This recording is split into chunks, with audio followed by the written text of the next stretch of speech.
AP అసెంబ్లీలో బోండా ఉమా పవన్ మధ్య మాటల యుద్ధం జరిగింది. డిప్యూటీ సీఎం శాఖపై టీడీపీ ఎమ్మెల్యే బోండా ఉమా సంచలన వ్యాఖ్యలు చేశారు. పీసీబీ చైర్మన్ కృష్ణయ్యపై బోండా ఉమా విమర్శలు గుప్పించారు. ఎమ్మెల్యేలుగా మేము గెలిస్తేనే కృష్ణయ్య చైర్మన్ అయ్యారని చెప్పి బోండా వ్యాఖ్యానించారు. పొల్యూషన్ కంట్రోల్ బోర్డు వద్దకు ఏ పనికి వెళ్లినా కూడా డిప్యూటీ సీఎం చేయొద్దన్నారనే సమాధానమే వస్తుందని చెప్పారు బోండా ఉమా. బోండా ఉమా కామెంట్స్ పై పవన్ కళ్యాణ్ స్ట్రాంగ్ రిప్లై ఇచ్చారు. బోండా ఉమా మాటలు సరిచేసుకోవాలంటూ పవన్ సూచించారు. పొల్యూషన్ కంట్రోల్ బోర్డును ప్రజలకు చేరువ చేశానని చెప్పి పవన్ కళ్యాణ్ వ్యాఖ్యానించారు. సిబ్బంది లేకపోవడంతోనే పనులు ఆలస్యం అవుతున్నాయని చెప్పుకొచ్చారు పవన్. మిగిలిన శాఖలు ముందు పని చేయాలని చెప్పారు. అలాగే పొల్యూషన్ వెంటనే తగ్గించలేమని కూడా చెప్పారు. ఎన్నో కుటుంబాలు రోడ్డును పడతాయని చెప్పారు పవన్ కళ్యాణ్. ఒకసారి వాళ్ళు ఏం మాట్లాడారో మాటకి మాట చూద్దాం. గల్లా మాధవి గారు శాసనసభ్యురాలు వేసినటువంటి ప్రశ్నకి గౌరవ ఉప ముఖ్యమంత్రి గారు చాలా బాగా చెప్పారు అధ్యక్ష. ఆయన ప్లాస్టిక్ని నిరోధించడంలో ఆయన ఆలోచనలు కానీ ప్రభుత్వ ఆలోచనలు కానీ చక్కగా ఉన్నాయి అధ్యక్ష. దానికేమీ ఎక్కడా మాకు ఎటువంటి డౌట్ లేదు అధ్యక్ష. కానీ ఇక్కడ పొల్యూషన్ కంట్రోల్ బోర్డు అధ్యక్ష చాలా నిర్లక్ష్యంగా పొల్యూషన్ కంట్రోల్ బోర్డు అసలు ఉందా లేదా, అసలు ఆ బోర్డు కానీ దాంట్లో ఉన్న టాస్క్ ఫోర్స్ కానీ దాంట్లో ఉన్న మెంబర్ సెక్రటరీ కానీ ఎక్కడా కూడా పని చేస్తున్నట్టు ఎక్కడా కనపడతలేదు అధ్యక్ష. ఏదన్నా పని మీద వెళ్తే డిప్యూటీ సీఎం గారి పేరు చెప్తున్నారు అధ్యక్ష. ఆయన చేయొద్దన్నారు, ఆయన ఆఫీస్ నుంచి చెప్పాలి, ఆయన మాట్లాడాలి, ఆయన వెళ్తే కలవట్లేదు అని డైరెక్ట్గా చైర్మన్ గారు చెప్తారు అధ్యక్ష. అంటే ఎందుకు మాట్లాడుతున్నాం అధ్యక్ష, ఇప్పుడు ఈ ప్లాస్టిక్ని నిరోధించడం ఇది ఒక ఇష్యూ అయితే దానికి డిప్యూటీ సీఎం గారు చెప్పారు. అది బ్రహ్మాండమైనటువంటి ప్లాన్, యాక్షన్ ప్లాను. దాన్ని నిర్వహించి ఎమ్మెల్యేలు ప్రజాప్రతినిధులు అందరూ బాధ్యత తీసుకుంటే బ్రహ్మాండంగా జరుగుతుంది అధ్యక్ష. కానీ ఫ్యాక్టరీల పొల్యూషన్ అధ్యక్ష, ఇక్కడే ఉన్నారు కృష్ణయ్య గారు చైర్మన్ గారు, పెద్ద పెద్ద వాళ్ళందరినీ కూడా వాళ్ళు మరి ఏం ఇన్ఫ్లుయెన్స్కి గురవుతున్నారో తెలియట్లు. కానీ రామ్కీ పరిశ్రమ అధ్యక్ష ఈ పొల్యూషన్ దాంట్లో ఆయన కూడా వెళ్ళి విశాఖపట్నంలో ఇన్స్పెక్షన్ చేసి వచ్చారు. ఆయనే చెప్పారు ఆయన నోటెంట చాలా పొల్యూషన్ని డైరెక్ట్గా సముద్రంలోకి వాళ్ళు ఇండస్ట్రియల్ వ్యర్థాలని ఈ ఫార్మాస్యూటికల్ వ్యర్థాలని వదిలేశారని చెప్పారు. అలాగే గౌరవ ముఖ్యమంత్రి గారు కూడా దాని మీద స్పష్టమైన ఆదేశాలు ఇచ్చారు, అలాంటి వాటి మీద చర్య తీసుకోండి అని. దాని మీద చర్య తీసుకోరు అధ్యక్ష. ఏంటంటే మరి ఏం కాంటాక్ట్స్ ఉన్నాయో ఏమి ఇన్ఫ్లుయెన్స్ జరుగుతుందో మాకైతే తెలియదు అధ్యక్ష. అయితే అయోధ్య రామిరెడ్డి వైసీపీ ఎంపీ అధ్యక్ష ఆయన. కాబట్టి మరి ఆయన లెవెల్లో ఏమి ఇన్ఫ్లుయెన్స్ చేస్తున్నారో ఈయన్ని తెలియదు అధ్యక్ష కృష్ణయ్య గారిని. కానీ ఇక్కడ ఏం జరుగుతుందంటే చిన్న చిన్న వాళ్ళు ఏ పరిశ్రమ కానీ ఇప్పుడు మాధవి గారు చెప్పారు ఈ వాళ్ళ దాంట్లో 5 అడుగులు ఇలాగ పొల్యూషను ప్లాస్టిక్ వ్యర్థాలని మా నియోజకవర్గంలోకి వస్తే కాలువలన్నీ నిండిపోయినాయి. ఎక్కడా కూడా విజయవాడలో పొల్యూషన్ కంట్రోల్ బోర్డు ఉండి కూడా విజయవాడలో పట్టించుకోని పరిస్థితి అధ్యక్ష. కాబట్టి గౌరవ డిప్యూటీ సీఎం గారిని కోరుతున్నాం అధ్యక్ష, పొల్యూషన్ కంట్రోల్ బోర్డుని కొంచెం పనిచేసే విధంగా ఆయన కొంచెం గట్టిగా మందలించాలి అధ్యక్ష. ఆయన చెప్పాలి అధ్యక్ష.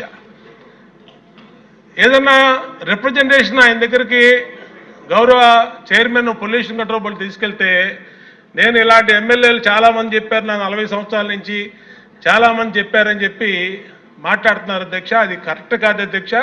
ఎమ్మెల్యేలు గెలిస్తేనే చైర్మన్ కూర్చున్నాడు అధ్యక్ష. అక్కడ ఆయన గెలిస్తే ప్రభుత్వం రాలేదు అధ్యక్ష. ఎమ్మెల్యేలు అందరూ ఉంటేనే ఆయన చైర్మన్ సీట్లో కూర్చున్నాడు.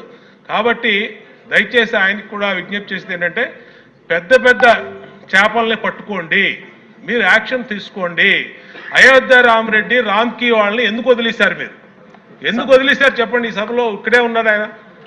అది చెప్పకుండా చిన్న చిన్న వాటికి 100 కారణాలు చెప్పి ఎక్కడో ఎన్జిటి వాళ్ళు ఒప్పుకోలేదని లేదా డిప్యూటీ సీఎం గారు ఒప్పుకోలేదని వాళ్ళ పేర్లు ఉపయోగిస్తారు.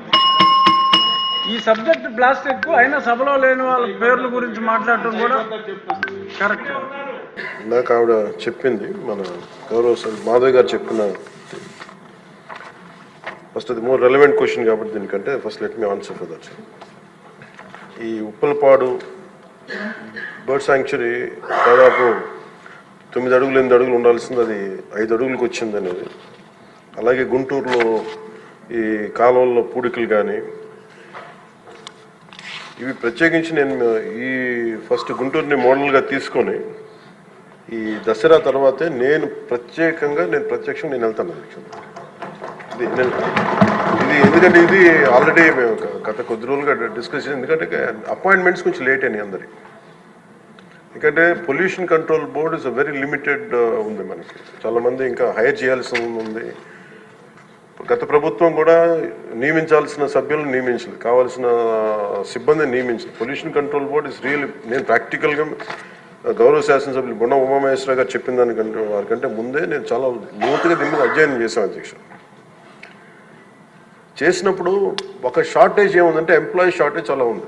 ఎంప్లాయ్మెంట్ చాలామంది ఒక ఎంప్లాయ్మెంట్ ఇంత కావాలంటే దాంట్లో దాదాపు ఒక 2/3 లేదు అధ్యక్ష. వాళ్ళు ఉన్న డిమాండ్కి పెరుగుతున్న గ్రోత్కి దాని తగ్గ మానిటరింగ్ చేయడానికి లేరు ఒక మనుషులు. అలాగే దీంట్లో అవకతవకలు ఉన్నాయా అంటే గౌరవ శాసనసభ్యులు చెప్పినట్టుగా ఫస్ట్ పని చేయాల్సిన ఎవరు అధ్యక్ష? అర్బన్ బాడీస్ పనిచేయాలి, మున్సిపాలిటీస్ పనిచేయాలి. Everything you cannot completely directly correlate with pollution control board. అలాగే వారిది నేను ఒక ఆయన సరిదిద్దుకోవాలో లేదంటే నాకు తెలియదు, కానీ ఒక మాట అయితే చెప్పదలుచుకున్నాను. ఇది అందుబాటులో ఉండరు, ఇవన్నీ తప్పు. రాగానే మనకి చైర్మన్ గారికి కూడా చెప్పాను, first pollution control board open చేయమని. అదొక వాస్తవం ఏంటంటే పొల్యూషన్ కంట్రోల్ బోర్డు సామాన్య మనిషికి సంబంధించి ఓన్లీ ఇండస్ట్రియల్ కనెక్టెడ్ అనుకుంటాను.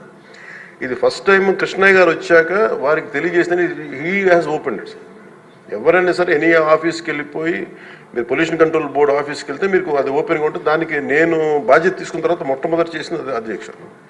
కాకపోతే దీని మీద అవగాహన కల్పించాలి, అసలు వెళ్తే కొంత సమాధానం. ఎందుకంటే first of all there is extensive employment shortage ఉంది, దానికి అదొక మేజర్ సమస్య. అలాగే వారు లేవనెత్తింది ఇంకొకటి రామ్కి సంస్థ మీద, వారికి షోకాస్ నోటీస్ ఇష్యూ చేయడం జరిగింది, యాక్షన్ తీసుకోవడం జరిగింది. అలాగే చాలా వ్యర్థాలు వదిలేస్తున్నారు ఇవన్నీ. అంటే ఒక ప్రాబ్లం ఏముందంటే ఏదన్నా సరే స్ట్రిక్ట్ యాక్షన్ తీసుకోవాలి అంటే ఎన్ని ఇండస్ట్రీస్ మూతపడిపోతే మనకు తెలియదు అధ్యక్ష. ఇప్పుడు మీకు ఇందాక నేను ఎందుకు ప్రస్తావించానంటే ఉదాహరణకి ఫ్లెక్సీస్. ఇప్పుడు ఫ్లెక్సీలని వెంటనే మనందరికీ తెలుసు, ఫ్లెక్సీస్ మైక్రో లెవెల్ డిస్ట్రిబ్యూట్ అయిపోయి భూమిలోకి ఇంకిపోతున్నాయి, నీళ్ళలోకి వెళ్ళిపోతున్నాయి, గాల్లో కలిసిపోతున్నాయి, ఆ తిరిగి తల్లి గర్భంలోకి వెళ్ళిపోతుంది, ఇవన్నీ తెలుసు. కానీ ఏదైనా వెంటనే బ్యాన్ చేద్దామంటే it has become an employment source for many people. కొన్ని కుటుంబాలు రోడ్డు మీద పడిపోతాయి. సో దీనికి ఏం చేయాలి? దీనికి చాలా సహజ క్రమంలో తీసుకురావాలి, ఒక మార్పు పట్టుకురావాలి, చాలా సహజ క్రమంలో కొంత అవగాహన కల్పించాలి, వారికి కొంత తెలియజేయాలి. సడన్గా మెషిన్ పెట్టాల్సిన ప్లాస్టిక్ పెట్టే చోట బయోడిగ్రేడబుల్ మెటీరియల్ పెట్టాలంటే దానికి ఆ పర్టికులర్ ప్రింటింగ్ మెషిన్ ఎంతవరకు యాక్సెప్ట్ చేస్తే కలర్స్ అంత సాచురేషన్ ఉంటుందా లేదా, ఇవన్నీ కూడా ఆలోచించాలి అధ్యక్ష. నా ఉద్దేశం ఏంటంటే ఒక ప్లాస్టిక్ చిన్నపాటి ఫ్లెక్సీకే మనం ఇంత ఆలోచిస్తున్నప్పుడు can you imagine the magnanimity to apply the real to pollution norms to every industry. ప్రపంచం మొత్తం మీద ఇది ఒక భారతదేశం లేదు, ప్రపంచం మొత్తం మీద I'm very deep committed environmentalist అధ్యక్ష. నేను రియల్ లైఫ్లో వాడటానికి మనం ఆలోచిస్తాను. కానీ ప్రాక్టికల్గా మనం చూసేటప్పటికి ఇప్పుడు ఏ పరిశ్రమ అయినా సరే పొల్యూషన్ లేకుండా ఏ పరిశ్రమ లేదు, ఒకటి లేదు. కాకపోతే ఏమవుతుంది, అప్లై చేయాలి ఒక రూల్. అంటే ఇది గౌరవ ముఖ్యమంత్రి గారు కూడా మీకు రెగ్యులేటరీ బాడీగా ఉండాలి తప్ప మీరు ఎన్ఫోర్స్మెంట్ బాడీగా నిజంగా పొల్యూషన్ కంట్రోల్ బోర్డు ఉంటే అది ఏ రకమైన ఒక అస్తిత్వానికి దారి ఒక స్థిమితం లేకుండా ఎలా వెళ్ళిపోతుందని ఒక భయం ఉంది అందరికీ, ఇంక్లూడింగ్ గౌరవ ముఖ్యమంత్రి గారికి కూడా ఉంది. ఇది వారి దృష్టికి నేను ప్రత్యేకంగా తెలియజేశాను. సో అది ఒక నామ్లో అదొక పరిగణలోకి తీసుకున్నాం అధ్యక్ష. అలాగే వీఆర్ వెరీ కమిటెడ్ ఫర్ ఇది ఒక ఆంధ్రప్రదేశ్ రాష్ట్రానికే కాదు, ఎంటైర్ మన భారతదేశానికి సంబంధించి కానీ ప్రపంచానికి సంబంధించి మన అందరి బాధ్యత ఇది మనందరి బాధ్యత. అలాగే పారిశ్రామికవేత్తల బాధ్యత కూడా ఉంది. కొన్నిసార్లు నదుల్లో కాలుష్యాలు వదిలేస్తానంటారు, జరుగుతూ ఉన్నాయి కొన్ని చోట్ల. ఉదాహరణకి మనకి డెల్టా పేపర్ మిల్స్ మనకి భీమవరం డెల్టా పేపర్ మిల్స్ మొత్తం అసలు కూర్చోబెట్టి ఒక బలమైన పంట కాలం నాశనం అయిపోయినాయి. అది మీ దృష్టిలో ఉంటుంది, మీకు తెలుసు అది. తెలుసా? కానీ ఇప్పుడు దాన్ని తీసేద్దామంటే ఇప్పుడు దీన్ని ఎలా శిక్షిస్తారు దీన్ని చెప్పండి. దీనికి కొంత ఒక విస్తృతం నేను మొన్న ఎందుకు నేను ఒక వేగ్గా అడగలేదు అధ్యక్ష. నేను ఎందుకు ఒక రోజు ప్రత్యేకించి దీని మీద మీరు చర్చ పెట్టాలని ఎందుకన్నానంటే, ఇలాంటి గౌరవ సభ్యులు లేవనెత్తింది ఒక దాన్ని ఖచ్చితంగా పరిశీలించాల్సిన అంశం. కానీ మీరు intention should be Nobel and pure. మీరు ఇంటెన్షన్ డోంట్ టార్గెట్ ఓన్లీ ఈ అయోధ్య రామ్కి ఒక ఏముందంటే ఒక పరిశ్రమ చేస్తే మళ్ళీ గత ప్రభుత్వంలో అయిపోతాం. ముఖ్యమంత్రి గారి ఇంటెన్షన్ కూడా అది కాదు. ఇప్పుడు ఈ వేరే పార్టీల నుంచి రూలింగ్ పార్టీలోకి వచ్చారు, వీళ్ళందరినీ తీసుకున్నప్పుడు కంటిన్యూస్ వాళ్ళ సైడ్ తీసుకున్నారో మనకు తెలియదు. కానీ వాళ్ళు గతంలో పనిచేశారు కదా, ఆ ఇంటెన్షన్తో చేస్తే మటుకు అది ఈ ప్రభుత్వానికి అది రైట్ కాదు. అది we are committed for it. At the same time we are here to make sure certain positive changes has to take place. But how do we take it forward? ఇది ఒక విస్తృత స్థాయి చర్చ జరిగితే తప్ప, గౌరవ ముఖ్యమంత్రి గారు కూడా దీని మీద నిర్ణయం తీసుకోవాలంటే గౌరవ సభ్యులందరూ కూడా దీంట్లో పాల్గొని ఈ నిర్ణయం తీసుకుంటే, ఈ పాలసీ చేంజ్ చేస్తే, ఇంప్లిమెంట్ చేస్తే, ఒక పాలసీని ఇంప్లిమెంట్ చేయాలో ఏమేమి ఉంటాయి కళ్ళ ముందు. మనకి ఈ రోజుకి వివేకానంద గారి కేసులో మర్డర్ జరిగిందని తెలుసు, మనం ఇంకా చేయలేకపోతున్నాం దాన్ని. ఇవన్నీ అందుకని దీన్ని అంటే నా ఉద్దేశంలో అప్పీల్ టు యూ, గౌరవ శాసనసభ్యుల్ని నేను ఒకటే కోరేది ఏంటంటే, బొండమ్మ గారిని ఖచ్చితంగా it will be taken, it will be considered, and this is my commitment to you all. ఈ సభకి మీ ద్వారా నేను కమిట్మెంట్ ఇస్తాను. పర్యావరణాన్ని చాలా చాలా ప్రథమ బాధ్యతగా మేము తీసుకున్నాం అధ్యక్ష.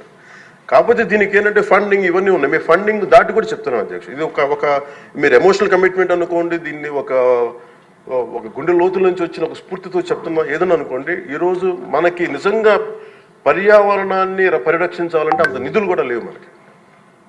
ప్రజలు తినేసి అక్కడ వేసేస్తున్నారు ప్లాస్టిక్.